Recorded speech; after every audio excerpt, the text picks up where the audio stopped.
I'm Joan. I'm a teacher. I'm on holiday in India now. I've been teaching for the past 30 years, presently working in Abu Dhabi as a teacher, and today I'm here to speak to a very, very famous author, none other than Dr. Keshab Chandra Mandal.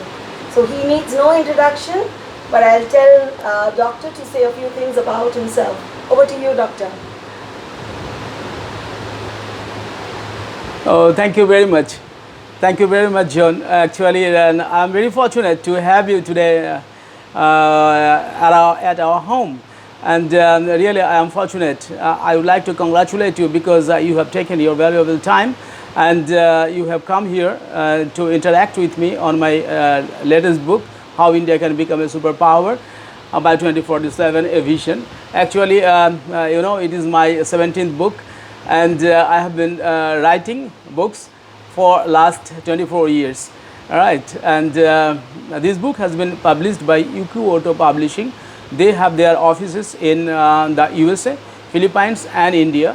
All right, so they have published this book, and they have connection with almost 70 countries. They have their network in 70 countries, and I am fortunate to share with you that this latest book has already been reached to almost 25 countries in the world. Right? That's incredible, amazing. It's an honor to be here. So I have the book right here with me. I got an edition for myself. Thank you. Now that I see the book, now tell us what inspired you to go about this book, start writing this book. Oh, yes, it's a very good question for me. I would like to say that I got inspiration by our former president, Dr. APJ Abdul Kalam. He wrote one book. The title of the book is India 2022, India 2020, a vision. So that book was a great inspiration to me. And his another book, Wings of Fire, that was also a great book. And if I go one step further, I would say that I am greatly inspired by the works and words and the performance of our Honorable Prime Minister, Narendra Modi. I am telling frankly that I am very much inspired by his works and by his works and by his performance. I am very much satisfied, and being an patriotic Indian, I love my country very much, and I thought that as he at this age is working so much, he works for 16 to 18 hours a day, and he is inspiring people not only in India, the people who were there in the world, all the Indians, wherever he goes, he inspires people. And through his daily activities, he is inspiring people. So I thought that I should also do something for my beloved motherland. So with that view in mind, I have written this book. Right. All right. I couldn't agree less. Like Mr. Narendra Modi is truly an inspiration, I think, for everybody. Should be an inspiration for everybody in the entire world, and I'm a big fan of him myself. I am also. So, all right. Now, like a lot of questions are raised on the democracy of India. What would you like to say about it?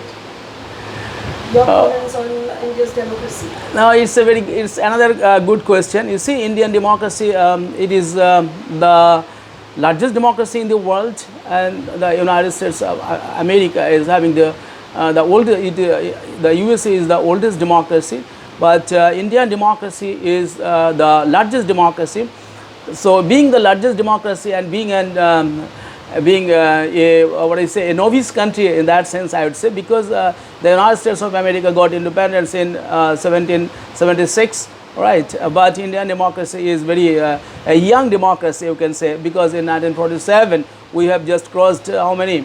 Just 77 years we have crossed. So it is a young democracy. So definitely there are so many challenges, I admit. But despite that, Indian democracy is very strong, and it is agreed by the political scientists throughout the world, because India holds election every 5 years, and India is a very good place. Indian military is free, and Indian judiciary, India has a very strong judiciary. So these are the and India has a good very strong opposition party. So and party or group of parties. So these are the features, or these are the components of democracy, and all these things or features are very much existent in India. That is why I will say that India is really a very robust democracy, and it is trying to be more to be stronger day by day, and it is going to be better, and it is going to be envious before the other democratic countries in the world, right? I hope so too. Now that your book talks about, it's a vision about 2047. Yes. So now that's our future. So Yes. what do you think about India's future? What's in store for in the future? Oh, actually, then this is the core question, rather, I would say, because India's future, you see, you will find that many of my scholar friends, many of the professors, very wise professors, are often complaining against Indian democracy, complaining against India's vibrancy or vibrancy of India's democracy, India's robustness, India's richness, India's growth. But I am very much optimistic about India's democracy and India's growth. You see, because in just 70 years, if you see that, you will find that in last 10 years, in last 10 years under the leadership of Narendra Modi not, I will say, not India government, but it was the Modi government in 2014 to 2024. Within this last 10 years, you will find that Indian economy was in 2024 in 2014. Indian economy was at India's GDP was in the 10th position, but now India's GDP is in the 5th position. India is the world's 5th largest economy. Yes, yes, it's a great achievement, because in last 70 or 60 years since Jawaharlal Nehru, India could achieve only how much, 10th position. But India under the leadership of Narendra Modi took India to such an extent that India achieved so much. India's economy is very robust. Indian economy is very strong, because India has become the 5th largest economy in the world. Not only that, Indian economy is growing such a pace that it is said that India is the fastest growing economy. This is also a very strong point. And another thing is that you will be happy to know that Indian defense, it is the 4th largest defense system in the world, because there was one survey with 145 countries in the world. But out of all those countries, in terms of budgetary allocation, in terms of arms and ammunition, and in terms of other criteria, the global firepower, they have published the report, and they said that Indian defense system is the 4th largest defense system. First USA, second position is occupied by Russia, 3rd position is China, and 4th position is in our India. And then, so this is Indian economy is now very good. Indian economy is in good position, and Indian defense is also very good position. And you will you know that Indian agriculture is also a very good and very rich, and because India produces crops. India produces paddy. Yes, India is sufficient. I mean, self-sufficient. Indian agriculture, Indian food crop, because India can feed its total all the people, and you know that Indian government is already given free ration of 5 kg rice per month per head to 80 crore people. So you see, not only that, India exports its paddy. India exports paddy, not rice. India exports rice. So after feeding Indian people, India is exporting rice. And then you say how India is now growing. Where from my hope comes? I would say that Indian agriculture is good, and then Indian, if you see that India has 1 crore 5 lakh what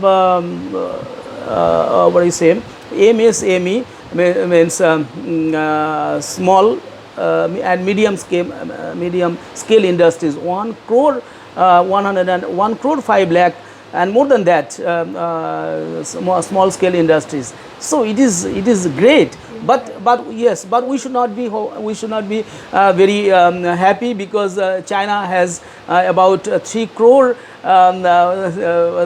small scale industries. So our industries, our government of India should put more emphasis on this. But it is good. But and you see, Indian gadgets and Indian unicorns are also growing. And another thing I would like to add, that if you see the billionaires list, Forbes billionaire list, you will find that in 2023 India got 169 billionaires. Yes, and it was 3 billionaires more than the previous year, means in 2022. So you see how many billionaires are there. But this is not all. I would say that that it is good. But despite that, I would say that Indian people as a whole, Indian youths and Indian students, those who are just passing out from colleges and universities, they should also earn, because this income or this earning should not be confined within a few people, not only 169. Yes, yeah, that should be disseminated, that should be divided by people, you know. But I have given here a clear idea.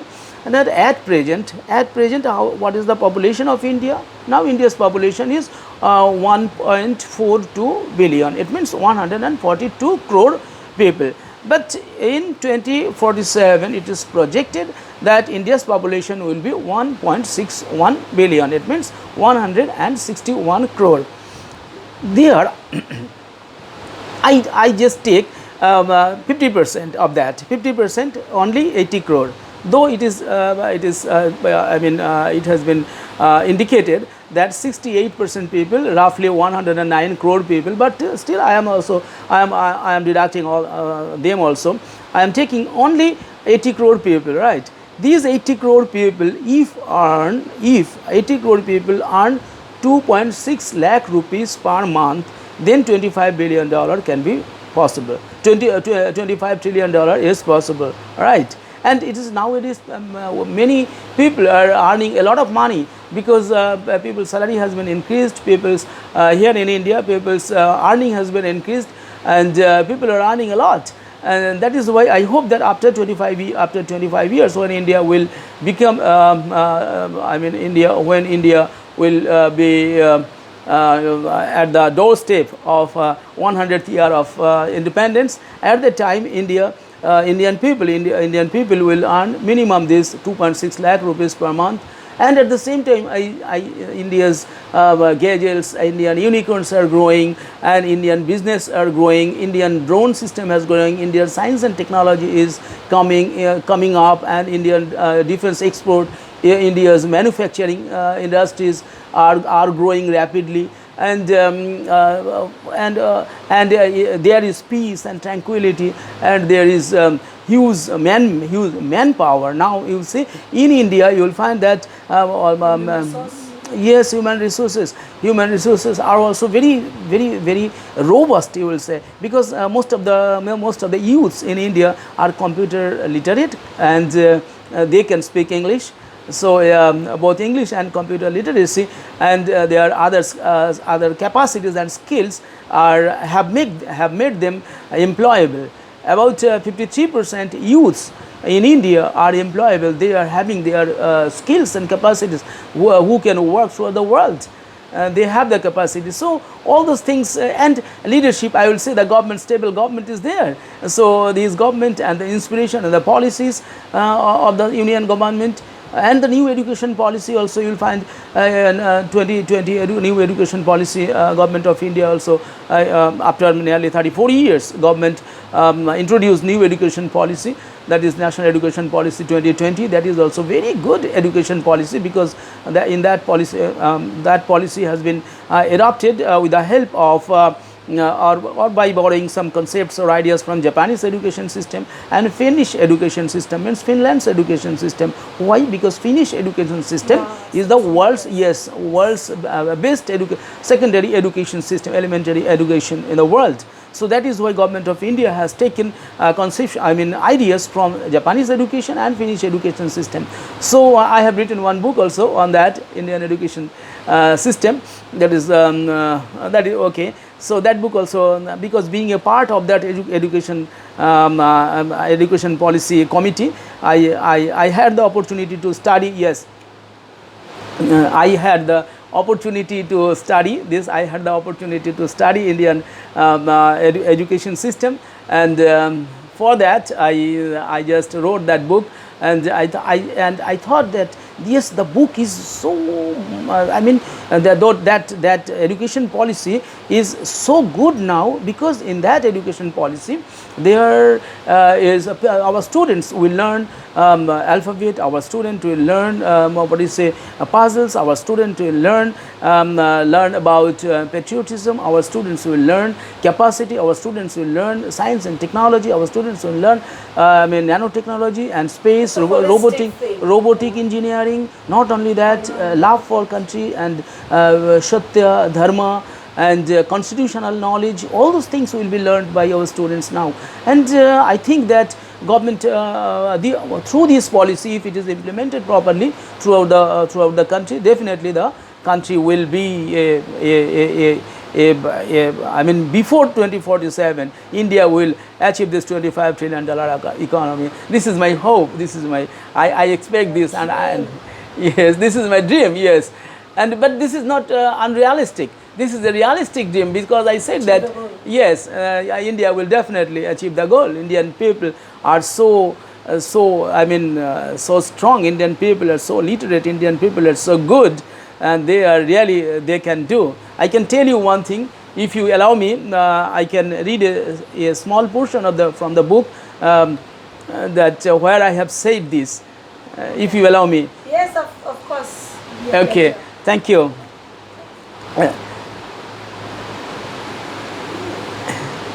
Okay, okay. Let me read it. See, this is the book. Yes, many of you have already seen. This is the book. You will, in this book, in page number 606, you will find what I am saying now. Right? You see, here I have written that realize the power of mind. I am reading from that portion. Do you know how powerful and capable are you? You have the power of 10 elephants, 5 tigers and 2 horses. Yes, our youths and students have capacity or have vigor and vitality of 10 elephants, 5 tigers and 2 horses. I think you are the wisest person on this planet. Yes, every individual, every youth of India is the wisest person on this planet. You have got all the organs and senses.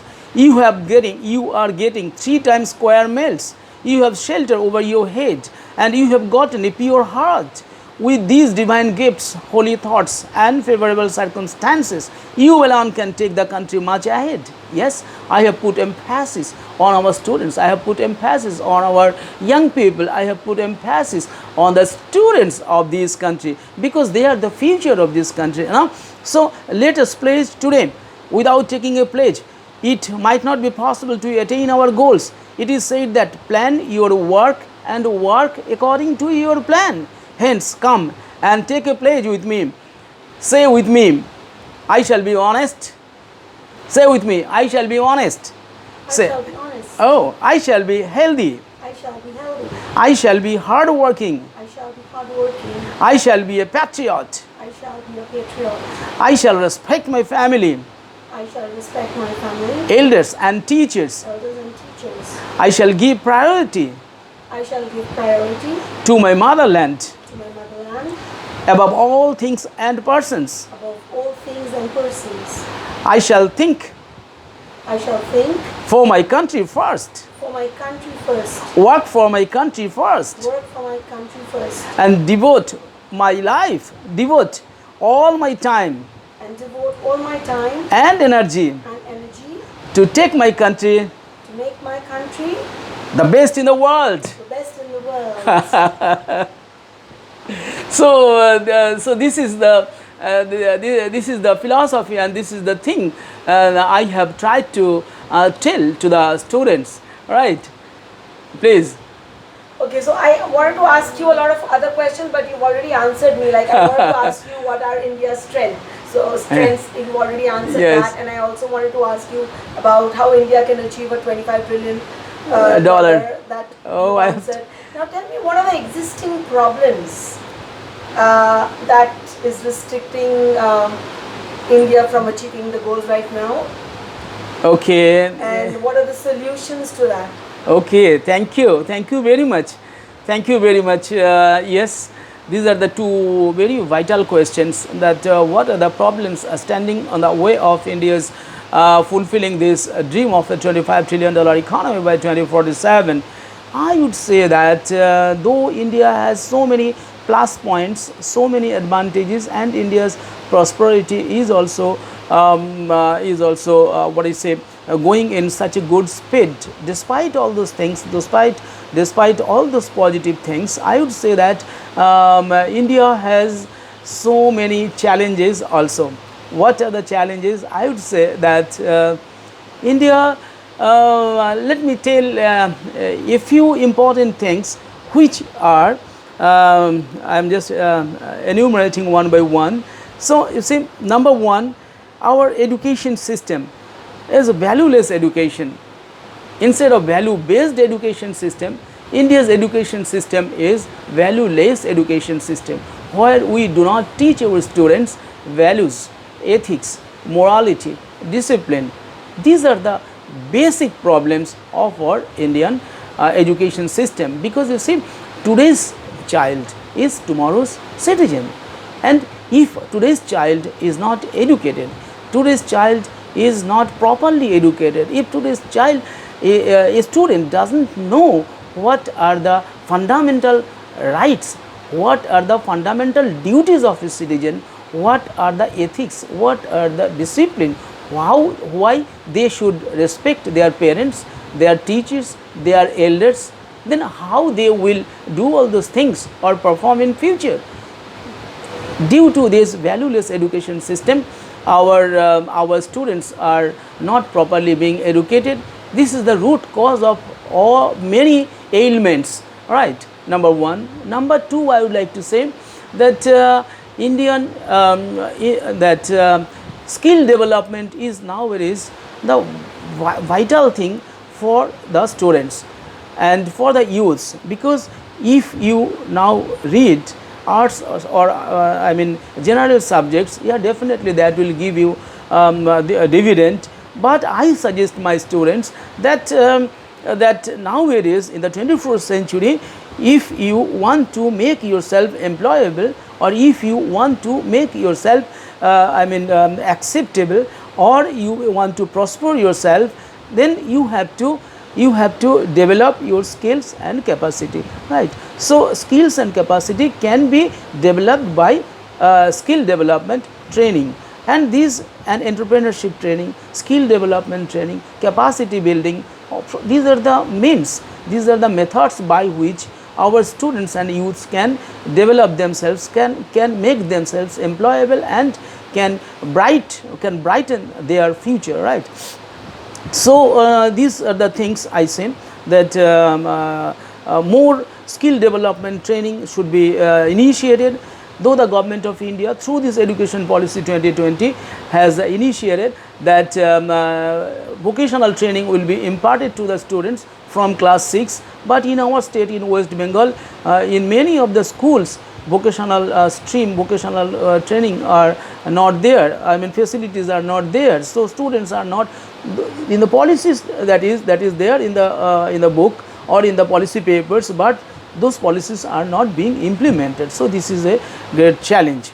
Number 3, I would say recently that corruption has created problem here in India as a whole. In our state, you see, we have seen that some ministers and political leaders are so corrupt that that investigating agencies have got or found how many 50 crore rupees from their houses. I mean, they recovered, and and gold and jewelry of nearly 2 or 3 or 5 kgs. So you think that these people are so many corrupt, and even you will see that a Gram Panchayat member, even a office bearer is also having 2-storied and 3-storied building. So these corruption level has become too high here in India. So these things should be controlled and curtailed through stringent measures, and right. And then I see, I would say, though I do not know whether it should be said or not, that judiciary system should also be little more active in what I say in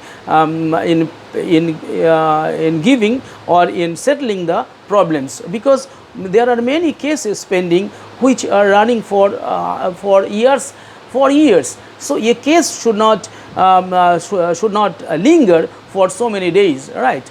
Then you see, India lives on villages. India has almost 6.5 lakh villages in India. So if rural development is not possible, then India's development is next to I mean, it will be impossible at all. Our former president, Dr. APJ Abdul Kalam, said that he said a very good idea, that is Pura, P-U-R-A, that is providing urban facilities in rural areas, providing urban facilities in rural areas. So rural roads should be better, rural infrastructure should be better, and many rural courts should be established, so that the local cases can be mitigated, local cases can be settled at local level, right?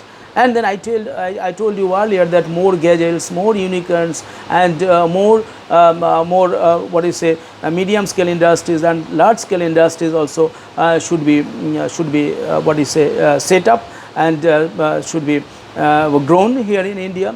And India's defense manufacturing system should be better, so that India can export our defense system. India's I said that, yeah, by exporting paddy and wheat you can earn little. So I said that India should produce more drones and more helicopters, more planes, and more software and hardware, and all these things, and so that by exporting all these things we can earn money. And another very interesting thing is that there are many untapped resources still in India, untapped resources, and also gold, jewelry, and some not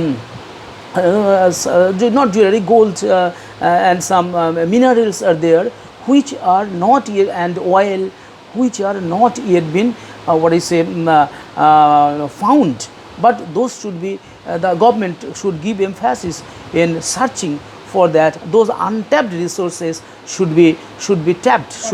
Yes, that will increase, or that will make our economy better, right?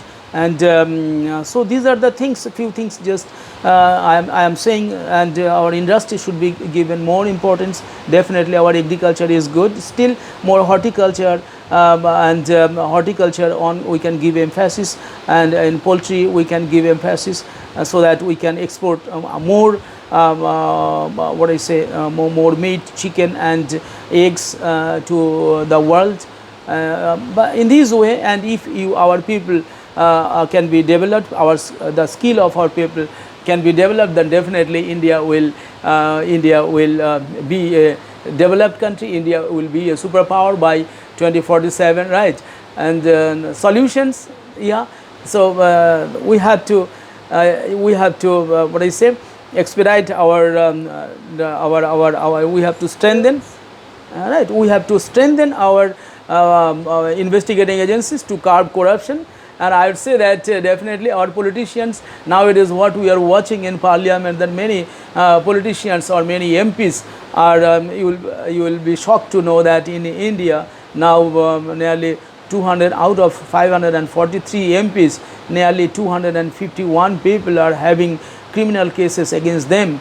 And you see the nature of debate going on in parliament, and the things are going on in parliament is really pathetic, and it is really shameful for Indian democracy. That should not happen, because they are everywhere there is some decorum, and those decorum should be followed by our honorable member of parliaments.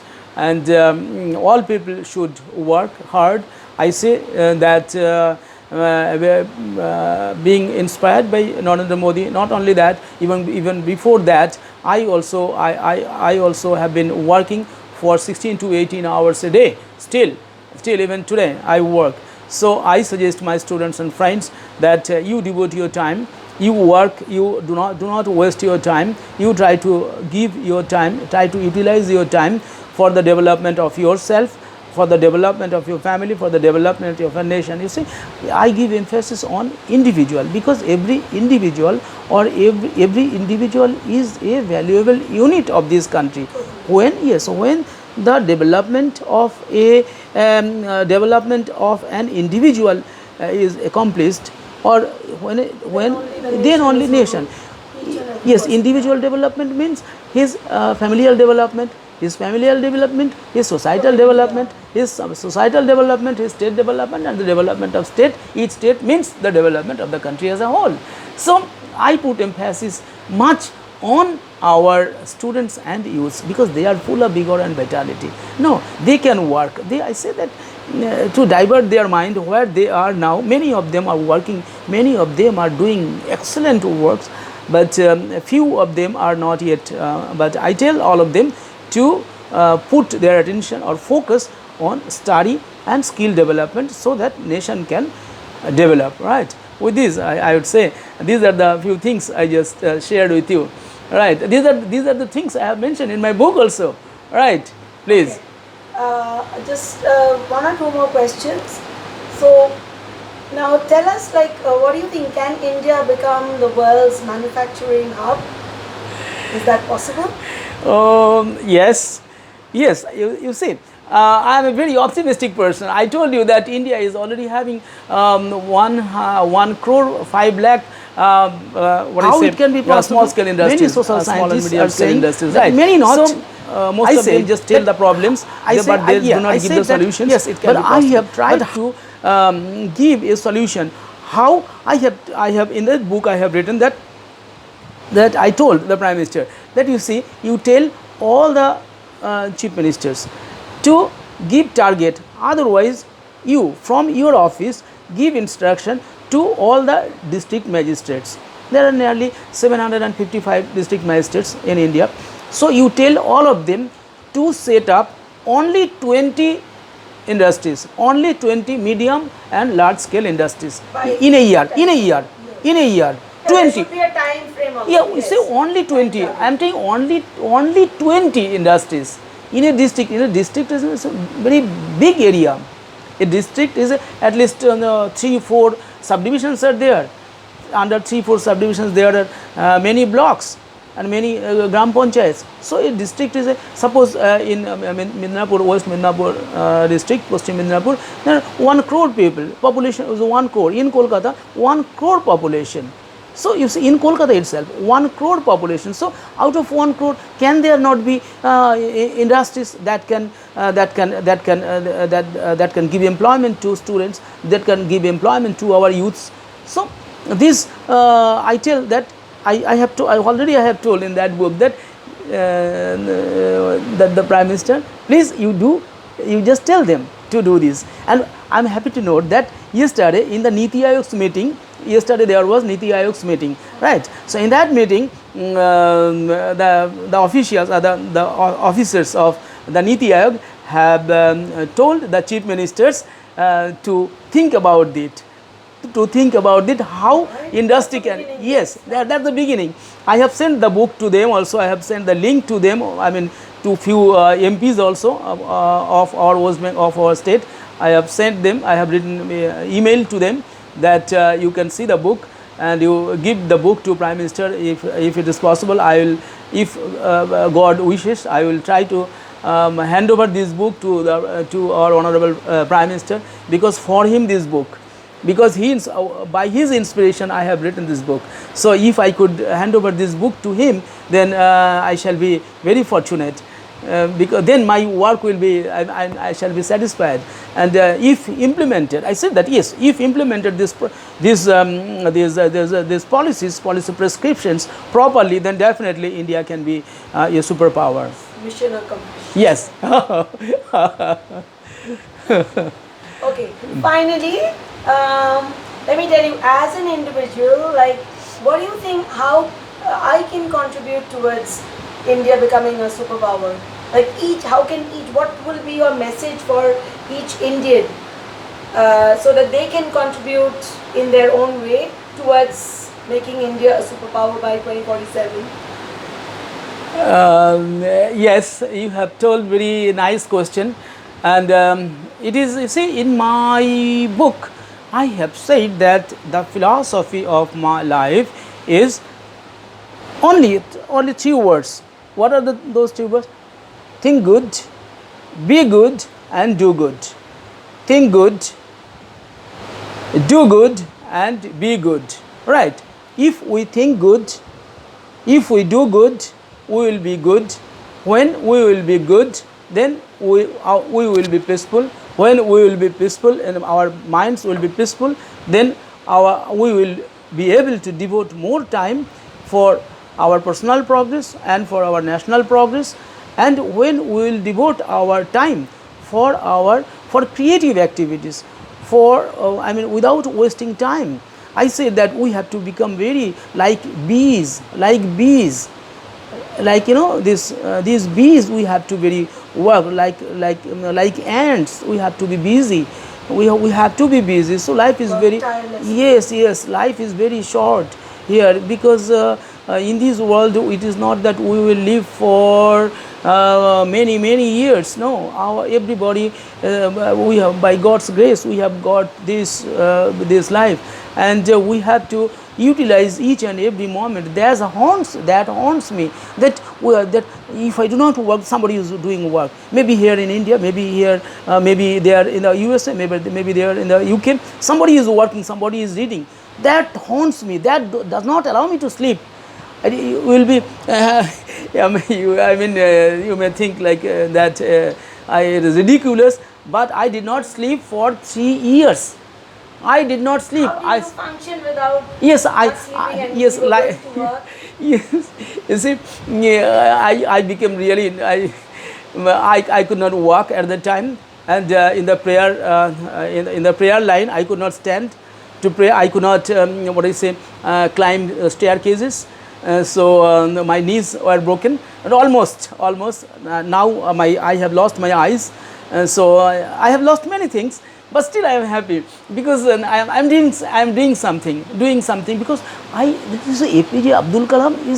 At that he did not get time to get marriage, so he did not marry, because he did not have time with him. He stayed continuously for 4 or 5 hours together in the laboratory. You see, Narendra Modi, how he is working. If they can work at this age, why not we? Why not I?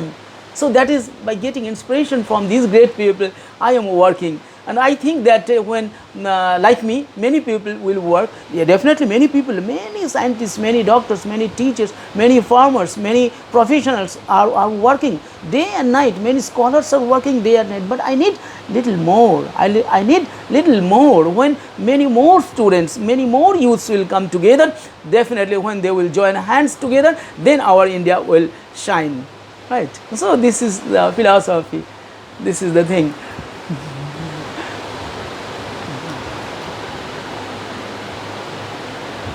That's totally, totally right, and that's the best thing I think we can do. Become a better version of ourselves and give our best. And remembering the three philosophies that Dr. Keshab just told us. Thank you so much, Doctor, for telling us, giving us this advice. And then I would recommend, like, everybody, every one of us should be buying this book and going through it. If we really want, I think all Indians would like India to be a superpower. Should be everybody's dream and desire, and we should work towards it. Final words, Doctor, before we end this conversation. Final words from you. I would say that thank you. I would like to thank you, and I would like to thank all the, and I would like to thank all the people who have taken, I mean, so much time. Who has given so much time, and who are, what do you say, bearing us for last 40 minutes. I am thankful to all of them, and I am very much happy that you are watching this, and you have watched it, and you have liked it. I expect that you will share this video, and you will do accordingly.